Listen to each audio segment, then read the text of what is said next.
A Paul Harris Fellowship is the most outstanding recognition presented by Rotary. It was first started in 1957, and since then nearly 1 million great individuals, including U.S. President Jimmy Carter, Mother Teresa, Russian President Boris Yeltsin, U.S. astronaut James Lovell, and the developer of the polio vaccine, Jonas Salk, have all been made Paul Harris Fellows. The Rotary Club of Grand Manan has donated $1,000 U.S. to the Rotary Foundation in the name of Chief Phillip Brown, our latest Paul Harris Fellow. It's wonderful when someone steps up to the plate to do an important job in the service of their community. Some of us have served on committees, worked at community events, and stepped up to do our part when asked to do so for a year or 2 years or even 5 years. What about someone that remains faithful to their role in the community for decades? It sort of makes the rest of us look like we're short-term, new to the game. Maybe you could say we just dropped by, or maybe you would just question if we are really in it for the long run. When the Paul Harris Committee asked me to speak on behalf of this recipient, I was more than pleased. I started to think I was a little boy of only 11 years old when this person began a lifetime of commitment to this community organization. Now I bet you're saying, look at the gray hair. That was really a long time ago. Yes, it was. It was nearly 4 decades. Most of us schedule our meetings, put on an event on the calendar, and try to be faithful to attend, or have a regular night that we dedicate to our group. This person gets up quickly in the middle of the night, leaves unexpectedly from family events, heads back out no matter how tired after a day's work, and might even have to cut a romantic moment short. Who would this be? Philip Brown, the fire chief. In 1979, the Grand Harbor Fire Department, as it was called then, was in Frank Huckin's garage on the turn in Grand Harbor. That year, the McDowell family donated the land and the firefighters built a new fire hall where it stands currently. Back then it was the Grand Harbor Fire Department because there were 3 villages and 3 local service districts that made up the current village of Grand Manan before amalgamation in the 1990s. Back in those days, the fire department had a 1948 Fargo school bus converted to a fire truck with a wooden cab and bench seats from the bus to sit on, along with a 1969 fire truck that I remember having a milk tank on the back. Chief Phillip Brown, better known as Chubby, joined the department just in time to drive their new 1979 fire truck from Frank Huckin's barn to the new Grand Harbor Fire Department building where it is today. Back in those days, it was lucky just to have a fire truck, a long trench coat, bought surplus from the Rexton Fire Department, and a set of rubber boots. They didn't have fancy SCBAs and thermal imaging cameras to enter a fire. One firefighter told me that you just held your nose and went in the burning building. When I considered joining the fire department in 1992, Chief Brown was then deputy chief. The ad on the community channel said to put your name in by contacting Deputy Chief Brown at Brown Brothers Garage. When I dropped in, he was out, and my only question to his Uncle Sherman was, is he really Chubby? You see, I had never met him. And it turned out he was an avid baseball player, a great home run softball hitter, and no, he really wasn't chubby, but apparently he was when he was born. He was a great conversationalist, one of the boys, and he wore his radio slanted at his hip, just like those gunslingers did in the cowboy movies that we used to watch on television.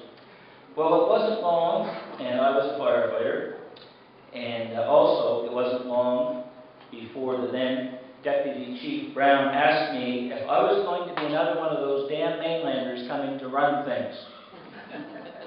Well, we became good friends, and when it came to fire trucks and firefighting, he always seemed to know just what to do. From the time Chubby joined the department to the time that I joined, the department developed and expanded. They had fought the Connors Brothers factory fire in Seal Cove that had such an impact on our economy and on the workers. responded to very serious accidents with only hand tools to do the job. And they started with a phone tree that they used to contact firemen when there was an emergency. Now they had jaws of life, modern firefighting equipment, good communications network, and they were expanding the fire hall, the training area, and offices. One of my best memories was when I first joined the department in '92, and we were all building an expansion on the existing truck bays so that we could have a meeting area and training area and kitchen. In those days, and to a lesser extent now, we did all the work ourselves. We built the buildings, did the painting, laid the floor, and most of the other tasks. Chubby wasn't the head carpenter, but he was always there leading the team, providing vision, and finding solutions to the problems we encountered. There were ups and downs in the fire department over Chief Brown's 38 years. I remember one of those times when there was only 12 firemen available. Another time when only one firefighter showed up to a fire. Through all the ups and downs, the one thing you could count on for sure was that Chubby had the fire truck rolling, and he was on his way. Sometimes I would wonder how he could leave his house and get to the fire hall and have that truck rolling before I could get my pants on in the middle of the night. After nearly 39 years, he still has the truck rolling before the rest of us could seem to get underway. There were also many times that Chubby was so proud of the endorsements provided by the community. No matter what the outcome of a situation, the community seemed to know that we had responded quickly and worked our hearts out to achieve the best outcome. And I remember one evening getting a fire call, and when we arrived, we said, "Where's the fire?" And they said, "Well, there's no fire, but we think there's an intruder in the basement." And we knew that the fire department would get here before the arson and thieves would call in. Well, there is a lot that can be said about Chubby. Some of it humorous, some of the stories that shouldn't be repeated. I could tell you that what he thinks of courses and certificates compared to the old school and real-life experience learning. I could tell you who writes the chief's messages in the fireman's newsletter and all those types of things. But I will say that if there's glue that holds an organization together, it is Chief Chubby Brown that has helped keep a great group of volunteers ready at a few seconds' notice to go and do things that nobody else really wants to do. I know that he's committed, even when his wife Shelley says, "Are you going to the fire hall again tonight?" He's always there. Even when we're doing the same training that he's done year after year, he participates. He never asks anyone to do anything that he would not be willing to do himself. Over the years, he's been the truck driver, the mechanic, the leader, the mediator, the voice of the department, the contact person, and even the psychologist and social worker on the department. It's with pleasure that I'd like to recognize Chief Phillip Chubby Brown for his commitment to the community with a Paul Harris Fellowship. And it's unfortunate that he called me at 3:30 and he said, "My son is in a hospital, his son Alan, in Woodstock, and he is not well, and I have to go."